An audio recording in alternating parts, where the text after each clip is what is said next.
A very warm welcome to the Running Channel podcast with me, Rick Kelsey. And me, Andy Badley. And me, Tom Dunn. Yes, it's him, Tom Dunn, because Sarah, guess where she is? You actually know the answer to this. I do. Well, we all know the answer to it. It's not like it's a secret. Yeah. She's out in UTMB in Chamonix. It's all right for some, isn't it? Yeah. So we've got her literally better half. So for regular listeners to the podcast will probably know this, but you might not. Tom is actually Sarah's fiance. God, I mean, Andy, if they didn't know that, you've really put that straight. I mean, all rumours have been quashed there in a sentence. Yeah, well, I mean, it's on social media. It's not a secret, right? Yeah, fair enough. Anyway, today we are talking about training cycles and some of the jargon that you've probably heard quite a lot, but you don't know what they mean. So peak, taper, base. I mean, hopefully we know what they mean and can explain them to you. Yeah, and the three of us have been training towards massively different goals over the last few months. With very different personal reasons for doing that. And we've been through the different elements of the different training cycles. And of course, we're also going to talk about news and answer your questions, which we love doing. So let's get into it. Yeah. Okay. Hey, lads, today. Yeah, it's just the boys. So we need to behave ourselves. And actually, we might have a word from Sarah. It might not be that easy to get away from her. She may have sensed something. Yes, so later on we might be hearing a little update from our roving reporter out in Chamonix, which is very exciting. She does like to have the last word. Yeah. It's been an emotional 7 days, actually. For all of us? No, mainly. I think Tom saw me at, I'm just going to put it out there, the lowest he's ever seen me. It's nice to see Mr. Cool, not cool. I was in all sorts of pain, despair. I went to places I've not been before. What I'm talking about here is I've been training over the last 6 weeks. I've had a training plan to run a 5K PB. And last week, Tom was on the bike, filming me. Him and Owen were on the bike. And I went out with Steph Kessel, who is a UK Olympian marathon runner. She just had a baby. She's back in training. She's aiming for London next year. She's incredible. Nee Davis was her name before Kessel. She took me out in Victoria Park in London to do a 5K PB, run faster than I've ever ran before. And oh my God, I just collapsed at the end. I've seen a picture of you on the floor, yeah. Nothing. I mean, I collapsed and I couldn't get up. The tarmac was wet. Had it been raining? It actually was, no. It looked like disgusting. A crime scene. Rick got up and he was still there. Yeah. Just with you sweat. chalk out his outline. I don't think Tom has, he's just said it, I don't think he's seen me like that before. Like, I don't pride myself on being kind of first time Charlie and everything, but normally I'm pretty good at getting lines right for video because I've done this for years. This is what I do as a profession. I'm paid not to screw up. I always say this to you. Yeah. I couldn't say we're wasting our money, aren't we? one line. We did a retake of every line about 5 times. I couldn't say my opening like 5 line. lines. There's one opening line to this video. So this video essentially follows, there's no cuts, there's no breaks. It just follows me for 5K trying to beat my PB, which was 22:38. With Steph, and I've got to stay on Steph's shoulder the whole way. And the first line was basically something along the lines of, I'm genuinely terrified, which I was. Let's go, let's run. And Tom actually had to go, mate, just calm down. Just all you've got to say is, I'm about to take on my 5K PB. Yeah.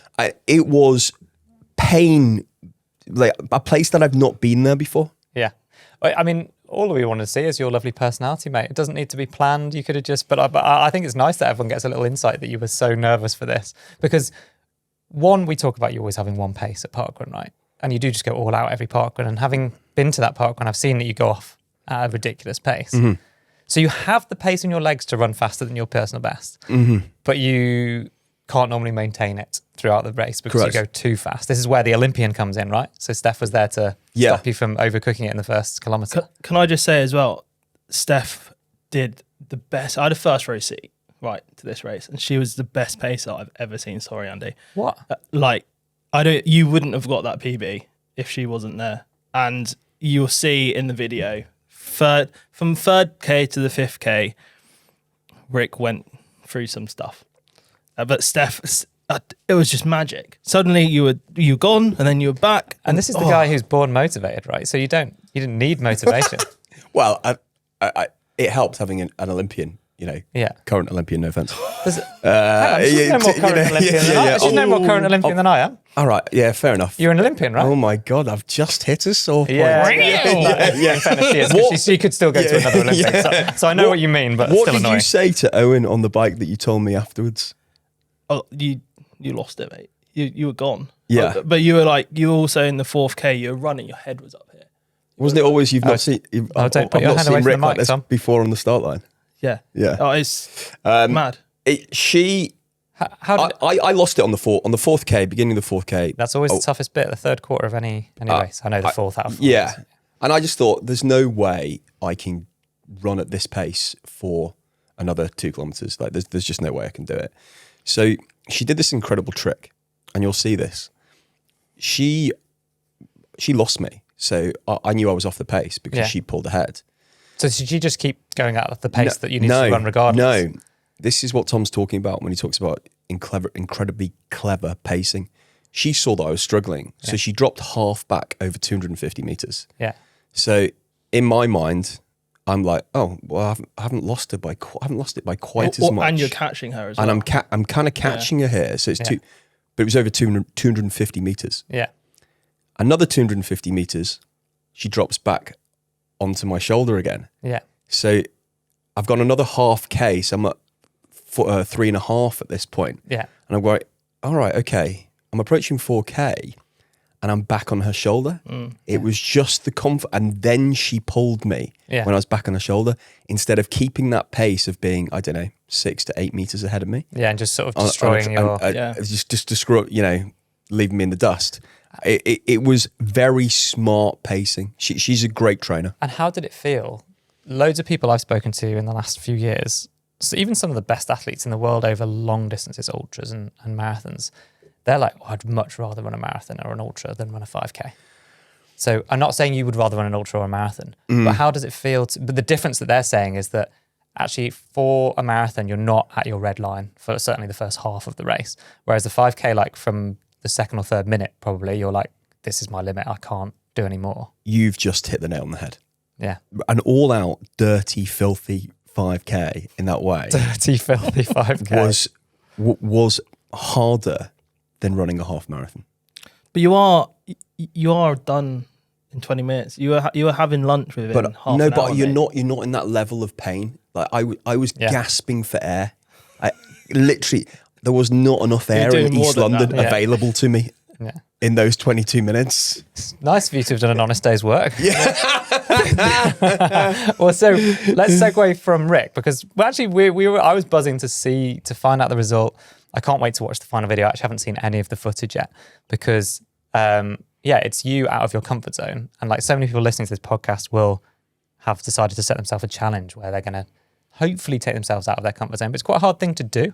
And not everyone's going to have an Olympian come and run with them. Yeah. But hopefully we can be that little voice that's saying you can do it. Like you can try. Completely. You can try something new. And as long as it's not so far out of reach that it's crazy and you might get hurt trying to try it. Yeah. I just see what you could do. And speaking of something new, Andy, Tom Dunn ran a race and enjoyed himself. That was new. So we're familiar with breaking news, that is, isn't it? It is. A lot of people have described you as their spirit animal because of lovely little snippets from videos. I'd love to maybe clip them out and play them in this podcast if Rick can put them in the edit. Just a little audio clip of Tom from a couple of videos where Sarah's been trying to chivvy you along and you're a bit broken halfway through a 10K, I think it was. New goal. You can do it. Come on. I don't want a new goal. I don't want a new goal. Oh, mate. So did that not happen? This is Tom taking on a half marathon this time. So you and I have both been training for half marathons in kind of very different ways and for very different reasons. Yeah, ironically, Sarah did end up running with me as well on this one. Producer Owen was supposed to run with me, but he's injured, as we all know. So good old Sarah stepped up for the challenge again, and I didn't think she really wanted to do it because of all the past trauma. Yeah. It's not an easy job pacing you, Tom. I don't know. I mean, I'm just a bit, emotional, aren't I? But I don't know what happened. A week prior, I got a sudden urge to do park run. I'm not anti-park run, it's just not for me. It's a bit early, right? Sudden urge to do park run. Went out, smashed it, had a great time. 9 o'clock early. Sorry. Oh, mate, hey. Yeah. I'm a young person. We're borderline. Oh, okay. Right. Yeah. Same age as you, Rick. And then You'll take over me soon enough. Yeah. and then Sunday I had a longer run. I had a run for about an hour and enjoyed that. And I was So like, this is like 6-7 days out Yeah, from yeah. the half marathon itself. and then did a bit of a taper. That was all fine. And then race day, I was just buzzing. Prior to that, Rick and I did a video with Sean, the nutritionist. Yeah. Video coming out soon.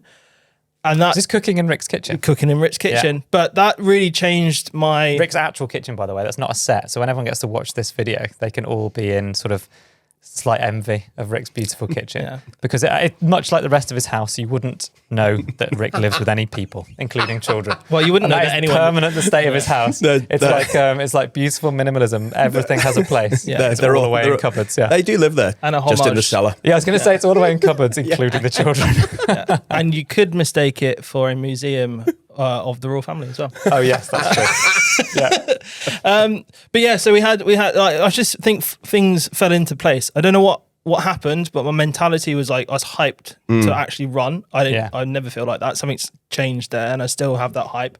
I was enjoying that process. I was kind of like liking the hurt, for lack of a better example of what it felt like. I get it. Yeah. Yeah. And then with Sean as well, it She was told you what to eat. what to eat, but that I tried it for like 3 or 4 days prior, and I was waking up having this, and it's simple: white toast, a bit of honey, Tom's some right. banana on it. But I'm just feeling in the mornings now. I'm like, oh yes, It go. revolutionized. That video revolutionized my thought process on fueling Around for running. food. But Yeah. not even running. I like just mornings just are what to now do in the better. morning. Yeah. And is it different? Did she recommend something different in, say, the 2 or 3 days before a race versus like your normal, just like getting up to go to work, breakfast, or was it kind of similar? I didn't ask her that question, but I have decided that that is my breakfast. Always now. So now you're just gonna. How long before you get bored of it though? Like I get obsessed with particular foods, and then she basically told us what we should be eating before and after a run, and actually realizing what we were doing that was going wrong, especially with timings, and maybe some things that we automatically think as bad because they are ultra processed food that actually in the last 20 minutes before a race are not bad. And they don't have to be bad. And you don't have to basically put things in blocks and go, this is good, this is bad. Exactly. You need to think of, there's a time for that and there's not a time for that. Yeah. I'll just give you a really clean example. Oh yeah, because you don't like talking about things that might make you poo, do you? I'm going to give you a really clean example. Okay. I eat wholemeal bread. Yeah. And keep you regular. Gordon Bennett.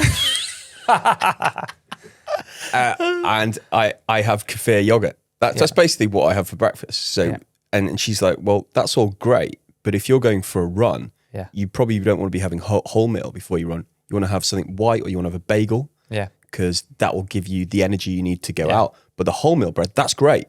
And the protein, that's great. But you should have that afterwards to rebuild your muscles after the run. And give that slow release energy. I flipped my mornings around, which I think is what Tom probably helped you on Sunday. Yeah, it did. And then I knew that I could comfortably do the pace I wanted to do for at least 10 to 12K.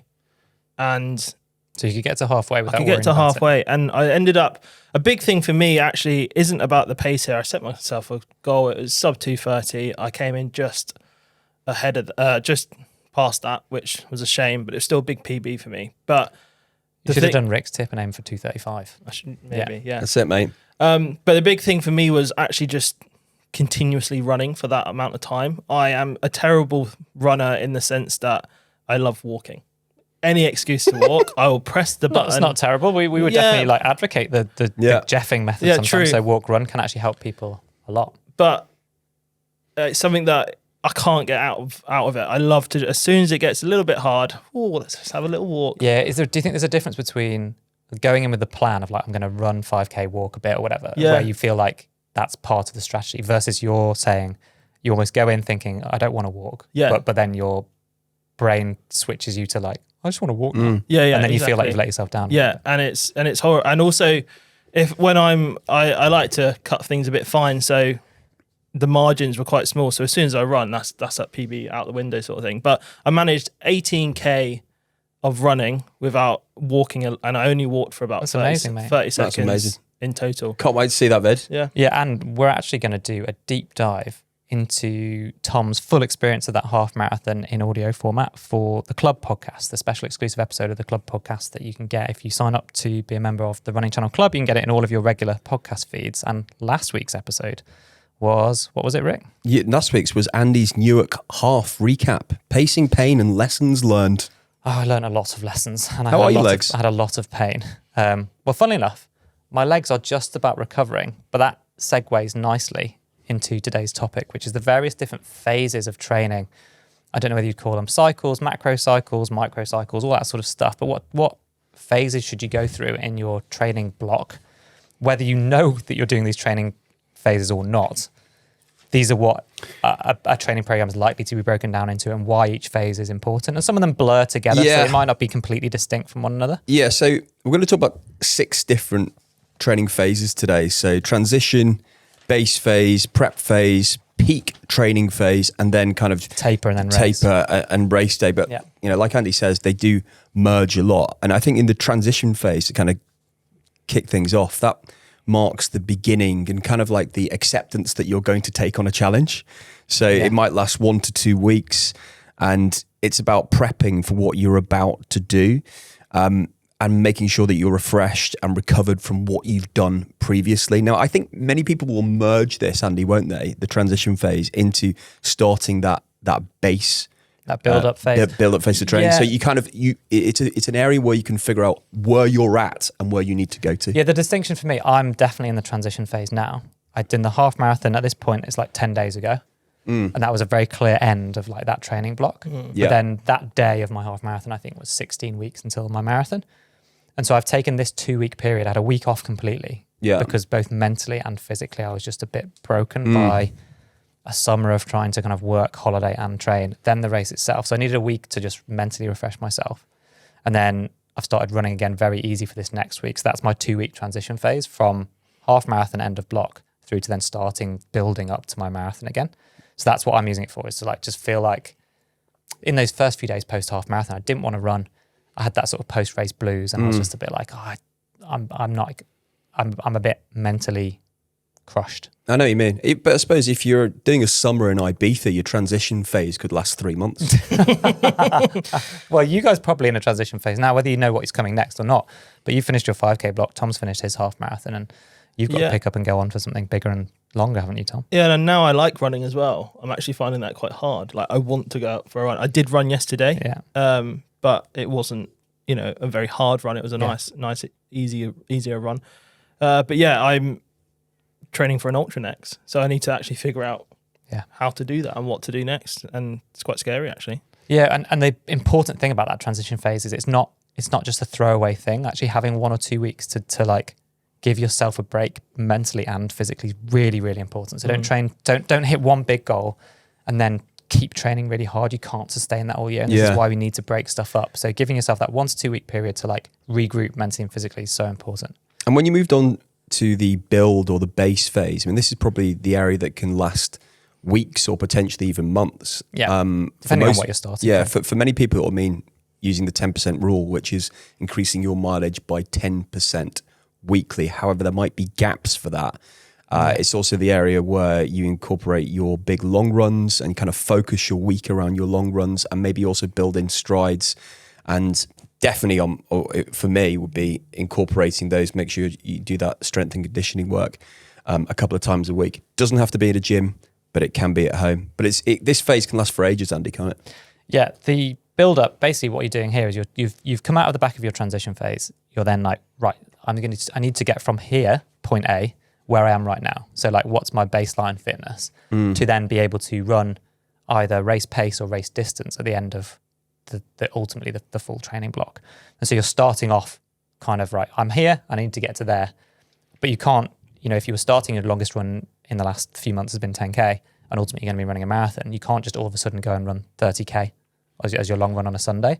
So this build-up is a strategic way of getting from where you are right now to where you need to be, which is where that 10% rule comes in, which is like, it's aimed at reducing the chance of injury. So don't increase your overall running volume or any single run by 10%. or more than 10% in a training week on week. This is something as well that I've tried to cheat many times. And What, the 10% rule? Just the build phase. Like, I'm ready to jump up to a marathon or something like that after just being in a 5K block. And my base isn't there anyway. I'm a newer runner. So I've found this phase actually through trial and error to be probably the most important for me as well. Like, make sure that I've really built up the distance so I know that I can actually go into that and do that 10% rule for that training block. Yeah, and the key part of this build phase is that it's very hard to do everything all at once. So what Rick talked about long runs is you are mainly focused on kind of volume and how far you're going in the build phase. And so massively increasing the intensity of your hardest workout and maybe some of your other runs, and also massively increasing volume is a recipe for disaster. So that's the idea here, is like focus on just building up your volume. Steady, yeah. But I was reading a study from Aarhus University in Denmark from 2025 that someone sent to me, actually. Someone sent it into the running channel. And I haven't seen the extent to which this has been peer reviewed or kind of critiqued. So take this with a pinch of salt, but it's interesting to know that this research is out there. They looked at over 5,000 runners from 87 countries over 18 months. And what the headline finding was that actually overall training volume as a predictor of injury is less relevant than a single run. And that actually, the headline I wrote down was that running-related overuse injuries do not develop gradually over time, but are much more likely to come on suddenly in a single training session. What, by making a mistake on a single training session? Yeah, by either making a mistake, sometimes it's just bad luck, but also there might be people out there that think, well, I missed a run this week, and my overall kind of 10% rule is that I can go from 25 miles to 28 miles this week, but I've missed a run. So I'm going to take my single longest run from previously from 5 miles to 10 miles to compensate for having missed a run. So that's the mistake. And that's the thing. So it's a single, or you massively increase the intensity or distance of a single training run in a way which is way beyond a sensible kind of progressive increase. This is why the 10% rule I think is so important. So if you miss a run then, so say you're up to 10 miles and you miss a week, and then when you come back, should you go to 12 miles or should you go back to 10? It's very individual, but if you've done nothing at all for a week because you've been ill or injured or something, go back to 10. Then I would go back, pick up where you were at and see how that feels rather than trying to force it. I actually did that in this block. I missed a week, just work was too much. I just didn't do it. And I actually just, I was fortunate enough that I had a bit of play in between my race day that I could just pick up where I left off. Yeah. So I just added another week to training. Yeah, so you effectively did week 4 of your training plan twice. Yeah. Or whatever it was. Yeah. And the prep phase, the preparation phase, which that comes next, right? Which comes after the build phase. This can merge into your build phase, because the prep phase is all about getting some speed work in to cope with those latter stages of races, depending on how far you're going. Yeah, it's almost an extension of that build phase where you've gradually built volume and you've gradually built volume and long run distance, and then now you're starting to layer on top of that increased intensity, and then really trying to get down towards dialing in that race pace, aerobic fitness through tempo runs, tempo, threshold, interval sessions, all of those things, and doing that in a sensible way where you're adding them in. These two things blur together, kind of in my mind, the build phase and the preparation phase. And bear in mind, in both of these, you probably also want to be making sure you're maintaining strength and conditioning. Like, Rick and I both feel that if we don't do it for a few weeks, you can almost feel the potential injury coming. Like, I feel the danger, yeah. Isn't that interesting? Yeah. Like feeling something that is more likely to snap. Do you think that's more in your head than physical, or can you actually feel it on a run as well? I definitely get a placebo effect from going to the gym. Hard to know that. But interesting, having been on holiday for a couple of weeks and then coming back prior to my half marathon, I felt that, like, from all the long drives and sleeping in different beds and stuff, that just I felt a bit out of whack. People might describe it as feeling out of line if they've seen a chiropractor. What you want to get, mate, is a pregnancy pillow, even if you're not pregnant. To put it between your knees and sleep on your side. Yeah, I just take it everywhere with me. Yeah. Well, do you just check in like 10 suitcases when you go on holiday? It's a bit embarrassing. But do you not ever feel a bit like lopsided almost from having been in the car or whatever and doing the clutch pedal? Whatever. That's how I feel in my back. Don't have a clutch. Have I got a clutch? He's got a chauffeur. Yeah, that's exactly. Just He just sits in the The car's not an automatic. No, Oh, right. Oh my God, I wouldn't drive anything that wasn't automatic. of course you wouldn't. So I'm actually genuinely amazed that you drive yourself anyway. So the Chantal does it normally, doesn't she?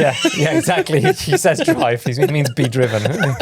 So Onwards. yes, yeah. I'm getting hot. The fan's not on today. No, Rick normally has his own personal fan in the Yeah. studio, but he's forgotten to set it up today. So I then do strength and conditioning to reset my body, whereas previously I think I would have tried to go and see a physio to try and get kind of some kind of manipulation or stretching or whatever. Whereas I find the most effective way now of resetting my body into kind of symmetrical movements and feeling a bit more, strong and ready to go again is to get back in the gym, take my body through those range of movements in terms of squat and split squat and stuff like that. And all of a sudden, I might get a little bit of DOMS if I haven't done it for a few weeks, but that does help reset my body and mechanically make me feel more confident. The next phase is the peak phase, Yeah. which is the hardest and most demanding segment of anyone's training plan. And this really can include shorter tune-up races to help prepare for the main event. Again, this could blend into that prep phase depending on how long your training plan is. But what should we be doing, Andy, when you're at your peak? Should you still be doing, including your long runs, your tempo runs, and that shorter stuff as well? Yeah, and yes, you should. You shouldn't drop any of those things out because ultimately you've got your main goal, which you're working towards, and these interim goals are part of that. But you're ultimately trying to get fitter every week, and if you start chopping stuff out of your training plan, that doesn't mean you wouldn't taper necessarily for one or two key kind of B goal races on the way to your main race. And I would say that sometimes you could either consider a big block, a 3 or 4 week block as like your peak phase, but then you'd always need to have on a marathon? On any distance. On any distance. And then you'd always need to have an easier week at the end of that block where you might you probably reduce both volume and intensity to allow yourself to get that adaptation from the functional overreaching that you've been doing during that tough period.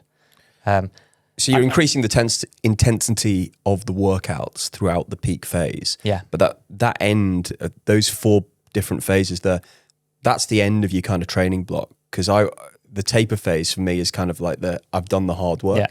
So the taper phase and the race day, so that the 6 elements that we're talking about today, those 4 that we've gone through for, that's the main bulk of your training. Yes. When you're tapering, that is about discipline, your that's mentality. about not doing too much. But also, funnily enough, it's about doing enough that your body doesn't sort of shut down. And that's an art of a good coach as well. I know that my coach, Andy, would have coached several different runners to lots of different distances, marathons, and I was running 1,500 meters. And he knew that each athlete responded slightly differently. To tapering? Yeah, so some of us might have been training for exactly the same distance or event, but our taper weeks would have looked very different and he'd learnt that by seeing how we responded to races throughout the previous few years. I see. Go on, you go. Did you want to keep busy or like really relax? I'm actually quite good at not doing anything.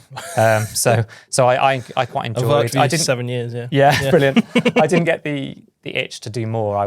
And actually that's my superpower in training for the last 20 years has been I do exactly what I'm asked for, no more, no less. Yeah, you see, I'm naturally itchy, and I do feel more? Yeah, I feel stale From not running. if in a taper before a race. I would feel stale. And that's the balance that you need to strike. Is you need to do enough that you don't feel like that, but not so much that you have overcooked it and miss your chance of actually running at a personal best. Do you think it's actually the hardest phase if we phase 5 taper phase? Because it's about discipline. I think phase 4 peak training. Yeah. For me personally, that's where I have to start getting selfish as well and prioritize running over most things. Yeah, and acknowledge that you're probably going to be a bit of a pain to be around because you're going to be so tired from that training. And interestingly, I would have broken my training down into if you think of sort of going up a staircase almost, or and then dropping back down and then going up. So I'd have run 3 or 4 week cycles where it's 3 weeks of training really hard, where each week sort of layers on the last one, then an easy week, and then going back into another 3 to 4 week cycle. And that next 3, exactly. And that next 3 week one would be harder than the previous 3 week one until you get to that peak training phase where you've got that kind of 3 or 4 weeks of real concerted, building. But then you do need that chance to recover and actually get all of the physiological benefits and adaptations from the hard work that you've put in. And then the final phase, race day itself. We should do a whole show actually on race day itself. Of course, this is the culmination of your entire training plan where you put all that prep to the test. And again, this is about discipline, isn't it? Not doing anything new on race day, starting out well, like we said earlier in the pod, about fueling well on the day and making sure you eat the right things. Having the right pace plan, all that sort of stuff. Trying to make things, so the balance of race day for me, that's a good way of summing up this episode and this topic, is find the right balance between something that makes it really controllable for you, but then also making sure you still feel flexible enough to not get really thrown off if your control gets like, if you plan, I need to go to the toilet 90 minutes beforehand, but then you get there and there's massive queues for that's going to throw you out of your adapting routine. to it, mentally flexible. Yeah, so you need to be like, I'm going to put as much planning in as I can to control all of the stuff I actually can control. And then I'm going to give myself leeway on all the other things that ultimately are going to be out of my control on the day, like the noise and the people around me, the Portaloo queues, all that sort of stuff. And we don't always have Olympians to pace us. And this type of stuff's always going to happen. I always say there's nothing worse for the growth of a human being than not having obstacles and disappointments. I mean, you always say that. That's the most ridiculous thing I've ever heard. I've never once heard you say that. I always say it to myself. Do you say that? I love the fact, like, I always say, like, you're some, in some great sports movie, there's always like the old guy at the gym. Yeah, I'm always saying that. I'm always saying that to myself. Do you say that? I say that. I wake up in the morning and say, when the kids are screaming, that's an obstacle and a disappointment that you're screaming and you've woken me up for the 5th time overnight. But you needed that obstacle and disappointment to become a better person. I needed that to become a better person. Should we do some news? Sarah Hartley, where art thou? Where's your fiance? She's actually in UTMB in Chamonix. What does UTMB stand for, Rick? Don't look at the notes. Something about Mont Blanc. Ultra something? Yeah. Trail? Yeah. Yes, Ultra Trail du Mont Blanc. There you go. I bet you most people don't know that. Well, they will now. Yeah. And also, like, this has just become a huge thing. I would say that 20, 30 years ago, well, I think it started about 20 years ago, 2003, maybe the first one. Yeah. So the ultra running wasn't what it is now. And this idea of running, over 100 miles through mountains, and now the top runner's trying to complete that inside 20 hours. I think so, yeah. Absolutely. And they're over 10,000 just meters one of race? elevation. There's a whole series of races over the course of this week in Chamonix. So I also think, though, I was very fortunate a couple of years ago to go out to it as well.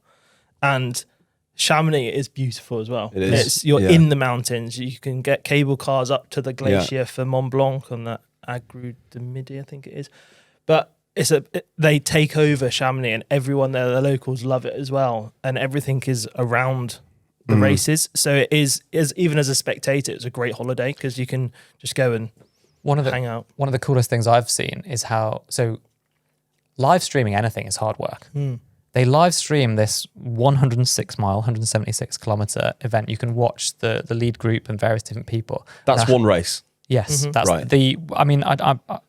don't know whether it's correct to call it the main race, but the kind of, it's the flagship big race one. is the UTMB race, which is that distance. And that is the one that attracts probably the best runners. Sometimes actually the runners will start out in the smaller, shorter distance races and build their way up to it. So Tom Evans is a British runner who's running this year.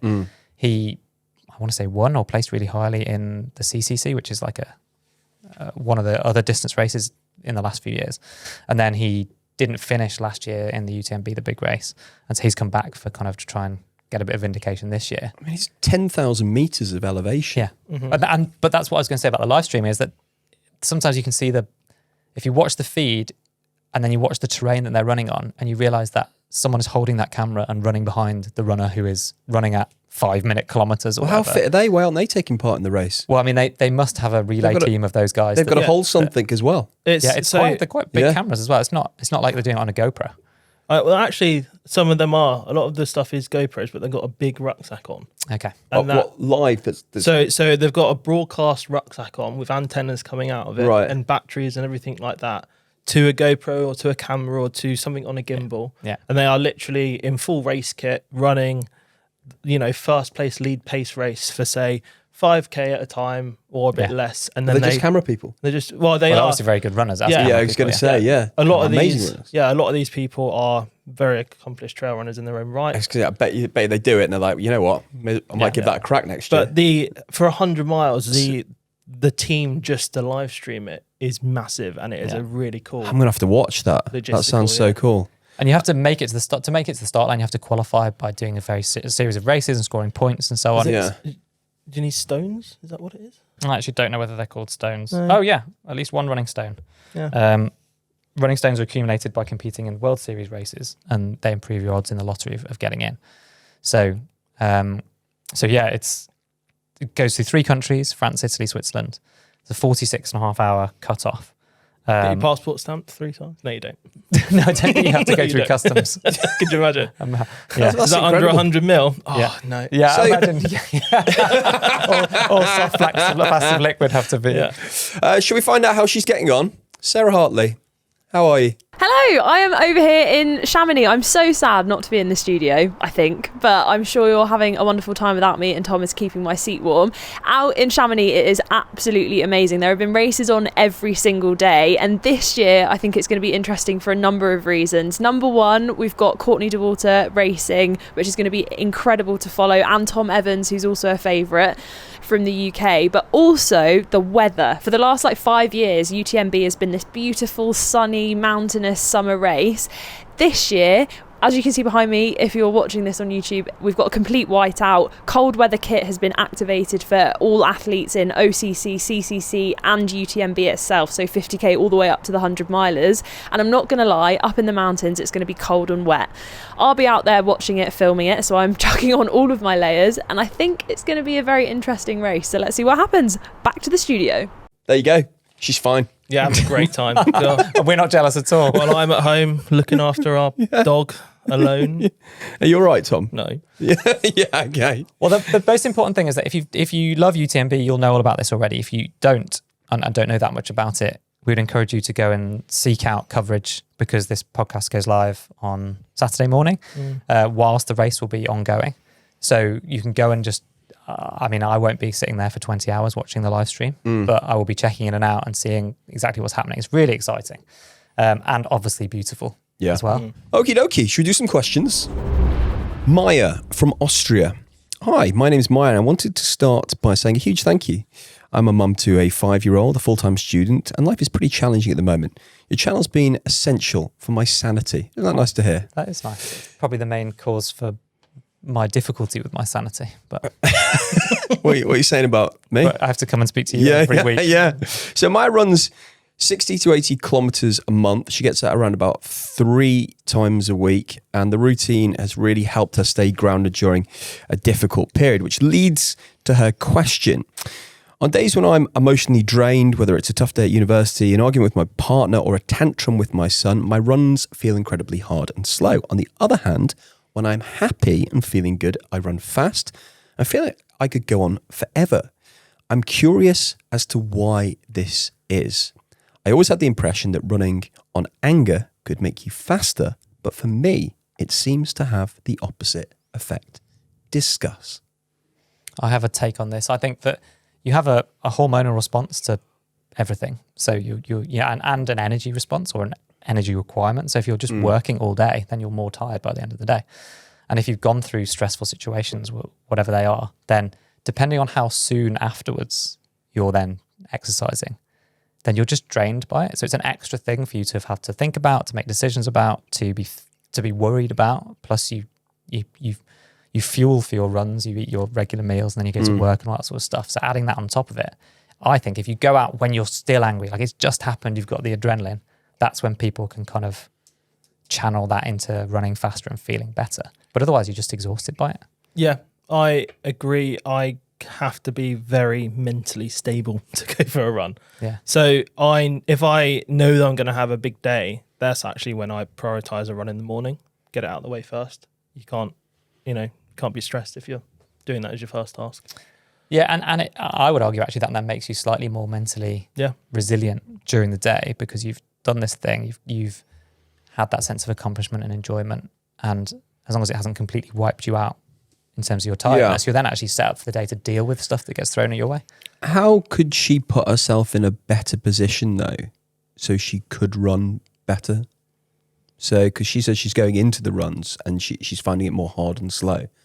So how could she make that easier. Be kind to yourself and know that that's normal. Maya here said that she thinks that, a lot of other people might respond really well to being angry. But I don't think that's a universal thing. And like I said, it's timing dependent. Be kind to yourself. If you'd had a really tough day where you'd been walking around all day, all the time on your feet, hadn't had anything to eat, you'd cut yourself some slack, I think. And you'd be like, obviously I'm going to feel tired. And you might eat a little bit more or plan that around it.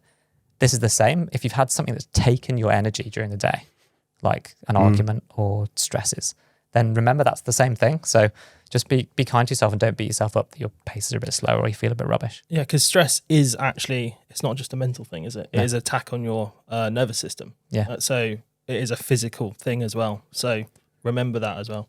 And an interesting thing that I listened to recently, that your kind of physiological response to something bad happening is only actually lasts for about 90 seconds. So after that, you've returned to your baseline. But the reason that we feel like it goes on for hours is because you revisit the thing that stressed you out in the first place by thinking about it, analysing it, going, yeah, that did make me really cross. Then you have the same physiological response again. But if you can like distance yourself from it in that kind of true mindfulness sense and just observe that feeling, then it's totally normal to have a stress response to something bad happening or someone saying something horrible. But after 90 seconds, technically it's within your control to then sort of be objective about it and not try and go through that cycle of just getting more and more stressed and going through those constant 90-second kind of stress loops. That's why children flip-flop so much as well, isn't it? Because they have the same 90-second window, but they don't have the rest of that brain development to get annoyed about it. It was described to me as their emotions in terms of like grief in particular, but also anger is like 90s. It's like jumping in and out of puddles. Yeah. So jump into the puddle, then they jump out again, and they've sort of forgotten that they had that emotion. And they move I've got a 2-year-old. Yeah, this terrible two's experiencing this at the moment. Daddy, I love you. Maya's reminded us of the time when we talked about my Nissan Sunny and having to start it with a hammer. Yeah. Do you remember that Yes. conversation? She said she started laughing so hard she had to stop running and sit down. I've never heard this conversation. Well, I won't tell the whole thing again, but essentially, for a while, I carried a hammer around with me at all times to start my car. No, because I used to whack the starter motor with it. It was the only way you could start the car. Imagine getting pulled over by the police. Yeah. What's your hammer for? Actually, it's to start my car. Do you mean break in? No, physically start it. Yeah. Genuinely want to start the car. Is this when you had a coat hanger, a screwdriver, a balaclava? Nope, just a really heavy hammer. Anyway, thank you so much for your question. Hey, before we go, just got one more thing. A massive thank you, and I mean this. We are not saying this for no reason. We are in the top 10 at the moment of the British Podcast Awards, the shortlist. We're in the top 10 for the People's Choice, the Listener's Choice Awards, which is absolutely amazing. And that's because you are all voting every month. If you can, and every week, and every day, and every hour, and if you can continue to vote for us, that would be great. Search British Podcast Awards, Listener's Choice. You'll then vote, put our name in, The Running Channel. The Running Channel podcast, I think you have to type. It's very, the system's against us, guys. Against us. Please The Running Channel podcast. They will send you an email, confirm it. Please vote for us. We're really, really happy that we've got that. Yeah, and we've got, I've got no idea. Someone could have hundreds of thousands more votes than us, but to be in that top 10 is amazing. Get some proper big hitters. We've not been there before. Celebrity comedians and all that sort of stuff. So you guys have done that. We do this every week for you, the amazing listeners. We love getting your emails and stuff. So if you can support us in voting, if you haven't already, that could make all the difference because voting closes really soon. Yeah, ace. Tom, nice to see you. Thank you very much. Always a pleasure. And Sarah might be back next week. Who knows? Please come back. I need some assistance. Bye.